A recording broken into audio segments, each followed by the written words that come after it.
The Polygonal Lasso tool. Step 1. From the Tools bar menu, right-click the Lasso tool and select the Polygonal Lasso tool. Step 2. Select the object you need by clicking around it to get a fine selection.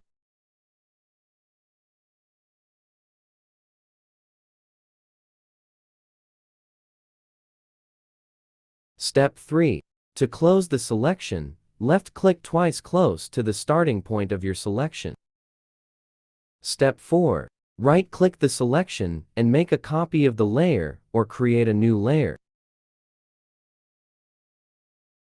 Step 5. Drag your new element to your desired location.